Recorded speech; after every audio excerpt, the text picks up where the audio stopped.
Дупките, нерамнините и набраниот асфалт ги красат автопатиштата во земјава, но тоа не ги спречува надлежните да наплаќаат патари. Во Македонија има околу 300 километри автопатишта. Сегашната владеачка структура пред да дојде на власт во 2016-та најавуваше дека ќе изградат 600 километри патишта.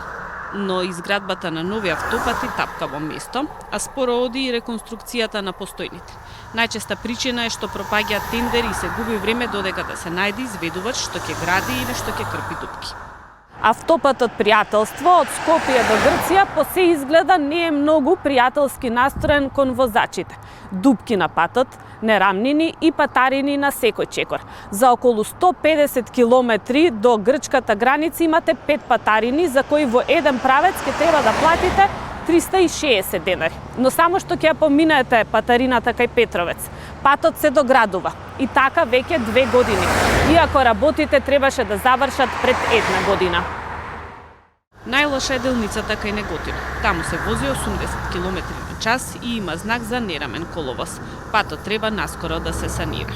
Од Демир Капија до Неготино да се направи тој дел, значи да нема дупки, да е подобар. И тука пред Скопје, значи да се прави, тоа ќе се направи. Патарините скапи се.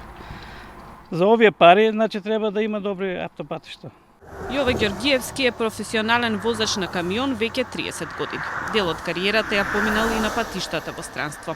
Нашите се многу полоши, а како резултат на тоа се оштетува возилото, вели тој. Страда доста злобови, спони, значи имаме огромни дупки, например, да речеме на овој автопат овдека, еве го на неколку километра тука подоле, може да се забележи ако се доаѓале, има доста дупки. Да не зборам и за понатака. Спојовите на мостовите се исто, може некош и гума да пукне на тоа. Со патиштава и не може да достигнеш на свој резултат. Например, сега кога треба да ги велостасам за 2,5 сата, мора да поспоро да возите и кога продолжуваш работното време на 3,5 сата. После Велешката патарина, Благица Тодоровска продава гевречиња. На лошиот пат се жалат и муштериите што застануваат, вели таа. Автопатов е катастрофа, се наплаќа патарина, така да не знам што да кажам, стварно е катастрофа. Слична е состојбата и со останатите автопати во земјава, барем тие што се изградени, а автопатот Кичево-Охрид што се гради речиси цела деценија, не му се гледа ни крајот. Автопатот од Скопје до Штип е најнов, но и тука има проблеми. Постојано има свлечишта, па често една лента од автопатот е затворена. Од неодамна на оваа делница има 2 патарини, па со Скопската тоа се вкупно 3. Патот од Скопје за Штип ќе ве чини 160 денари за околу 47 километри. Дупки не недостасуваат ниту на патот кој води кон главниот град, а само што сте платиле патарина. Власта за следната година очекува прогрес на терен, за што ќе издвоеле пари како никогаш досега. В година треба да почнат работите за Тетово и Гостивар да заличи на вистински автопат, да се почне Гостивар Кичево и автопатот од Струга до албанска граница.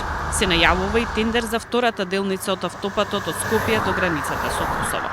До крајот на 2024-та треба да биде завршен и автопатот од Кичево до Охрид. Тој почна да се гради во 2014 година.